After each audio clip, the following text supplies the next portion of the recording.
Coucou tout le monde, dans la série des bonnes résolutions, j'ai décidé de vous faire une vidéo crazy par semaine, donc ce sera le jeudi, et c'est pour ça que ça s'appelle Le jeudi c'est crazy.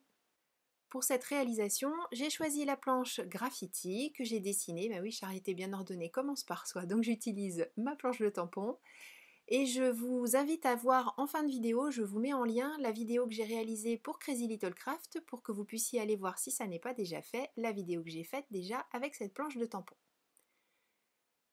On va réaliser un aplat sur du papier Nina Solar White, enfin une carte en une seule épaisseur, c'est ça que je veux dire, sur du papier Nina Solar White. Donc je vais tamponner mes différents éléments avec une encre qui accepte la mise en couleur avec les feutres à alcool. Et je réalise tout sur le même plan, c'est-à-dire que je vais utiliser mes planches de masquage de manière à pouvoir mettre en couleur le fond principal avec de la distress et puis le reste des décos avec les feutres à alcool. En complément de cette vidéo, j'ai rédigé un article sur mon blog, vous avez le lien sous cette vidéo en barre d'infos. Et dans cet article, vous retrouverez les références des feutres que j'ai utilisés. Et au fur et à mesure, quand la couleur dans le texte est différente, c'est que je vous ai mis des liens vers le matériel utilisé pour la réalisation de cette carte. Pour cette vidéo, c'était la première fois que j'utilisais la planche, donc quand la planche est toute neuve, c'est bien d'ancrer une deuxième fois pour avoir quelque chose de bien noir. Au fur et à mesure, les tampons font ami-ami avec les encres et c'est beaucoup plus joli au deuxième tamponnage, c'est ce qu'on va voir là tout de suite. Et après, une fois qu'on les a utilisés, ça y est, c'est parti. Mais il faut les mettre en route un petit peu, entre guillemets. Donc voilà, j'ai ma jolie impression. Je vais pouvoir passer maintenant à la mise en place des petits masques qui sont fournis dans votre planche de tampons. Ils ont été découpés de telle manière que quand on les met en place, on voit encore un petit peu du trait noir, le trait noir extérieur, comme ici pour le mur de briques. Et c'est tout à fait normal, c'est tout simplement pour éviter d'avoir des petites transitions blanches entre ce que l'on masque et le reste de la carte. C'est pour ça que quand vous faites vous-même vos masques, le tamponnage que vous avez réalisé, il ne faut pas hésiter à mordre un petit peu sur le trait noir du tour pour éviter d'avoir cette petite zone de transition blanche qui serait vraiment dommageable et qui ferait que la réalisation qui est une moins jolie finition.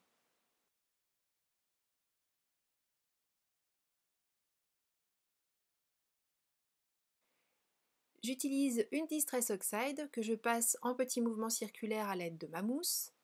Je fais un aplat suffisamment consistant, j'essaie d'éviter que l'on voit des petites transitions blanches, je veux quelque chose d'assez uniforme, puisque la matière, entre guillemets, je la rajouterai après avec un des éléments de la planche de tampon. Sur la planche de tampon, on retrouve des petits mouchetis qui peuvent aussi bien être des petites taches de peinture que, comme ici, des éléments pour imiter un petit peu une finition crépie.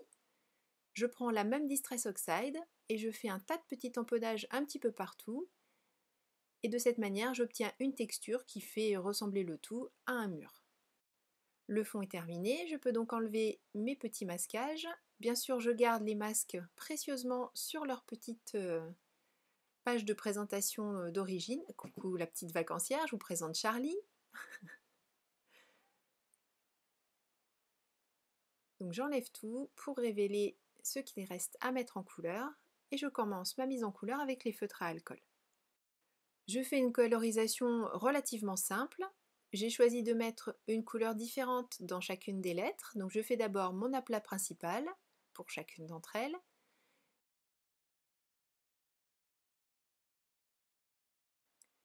Je poursuis avec la couleur principale également de mes murs de briques. J'ai choisi un rouge corail un petit peu qui me rappelait la couleur de la brique. J'ai essayé de prendre celui qui était le plus proche de la couleur des briques dans ma collection de feutres Spectrum Noir. Pour la bombe de peinture, je reprends le vert de la lettre L puisque je vais faire comme si j'étais en train de taguer la lettre L sur ma réalisation. Et avec un vert un peu plus soutenu que je crayonne sur ma plaque de verre, je prélève avec la première couleur que j'avais utilisée, c'est-à-dire l'aplat clair. Là, c'est moi qui ne le suis pas vraiment clair. Donc on a fait notre aplat clair avec une tonalité de vert. J'ai crayonné sur ma plaque un vert un peu plus soutenu et je reprends le vert d'origine pour prélever cette couleur de manière à faire un dégradé mais très doux Voilà, on le voit là bien avec le bleu. On a quelque chose de très proche, en tonalité de ce que l'on a déjà utilisé, mais mine de rien, on a quand même un dégradé et ça fait quelque chose de facile à réaliser et qui reste tout à fait proche de ce que l'on a réalisé jusque-là et on n'a pas de souci de transition difficile à corriger. Voilà, c'est vraiment une technique que je trouve ultra simple. Pour le jaune, comme le contraste ne me paraissait pas suffisant, j'ai utilisé du orange que j'ai placé directement sur la lettre et ensuite j'ai repris exactement la même technique pour venir finir mon dégradé. Pour ajouter un petit peu de relief aux briques, là c'est encore plus simple, j'ai pris une autre tonalité de rouge en restant un petit peu dans ces tons corail et je fais quelques angles par-ci par-là, j'en fais pas sur chaque brique parce que ce serait trop, on n'aurait plus du tout l'effet recherché et c'est vraiment suffisant pour animer un petit peu la mise en couleur. Pour le spray de peinture, j'utilise une Distress Oxide dans les tons verts. Et là, je me dis, mince, j'ai pas orienté la bombe correctement. Voilà, on aurait dû obtenir un truc dans ce genre-là. Bon, bah, je vais tricher un peu. On va faire comme si la petite buse de sortie de peinture était presque sur le dessus. Bon, c'est pas grave, vous m'en voudrez pas. Et de la planche graffiti toujours, j'utilise les petites dégoulinures de peinture. Je vais varier les modèles. On en a 3, 4, je sais plus. Je crois que c'est 4. Hein. Oui, c'est ça, on en a 4 différents. Et bien sûr, j'assortis les couleurs de Distress aux couleurs de feutre que j'ai utilisées pour la mise en couleur. Ça fait beaucoup de couleurs, mais c'était le but recherché. Pour simuler une coulure de peinture sur le mur, je prends la plus petite des petites dégoulinures. J'enlève un petit peu d'encre sur le haut, tout simplement parce que nous, on a prévu pour que ça fasse comme si ça tombait du mot. Mais là, j'avais pas besoin que ce soit vraiment plat en haut, donc j'enlève un petit peu d'encre et vous voyez, ça donne exactement ce que je voulais. Et ensuite, de la planche petite tache, j'utilise les petites taches, enfin le petit groupe là, le plus petit.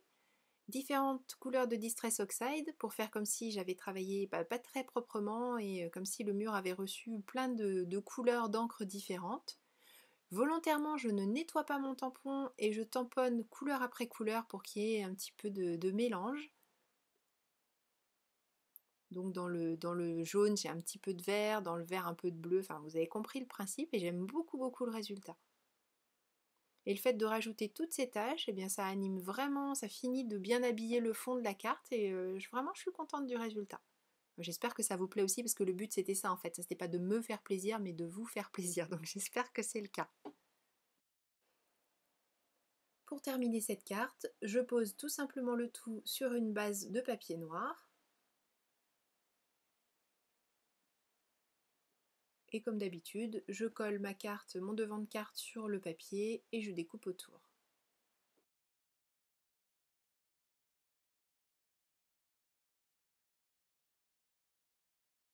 Et cette carte est terminée. J'espère qu'elle vous plaît, qu'elle vous donne envie d'utiliser la planche graffiti, mais pas seulement, parce que vous voyez, la planche petite tache se marie très bien avec. Enfin, en général, vous pouvez mixer à peu près toutes les planches Crazy ensemble. Vous arrivez toujours à trouver des éléments qui se marient bien. Enfin voilà.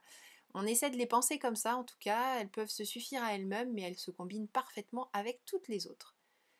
Merci beaucoup d'avoir suivi cette vidéo. Je vous rappelle que je vous mets un lien sous la vidéo vers l'article blog qui correspond à cette réalisation. En fin de vidéo, vous trouverez le lien vers la réalisation que j'ai faite avec la même planche graffiti, mais cette fois-ci pour Crazy Little Craft. J'ai fini, je reprends mon souffle pour vous dire encore merci beaucoup et je vous donne rendez-vous très bientôt pour une nouvelle réalisation. D'ici là, prenez bien soin de vous, créez et partagez. Gros bisous, bye bye.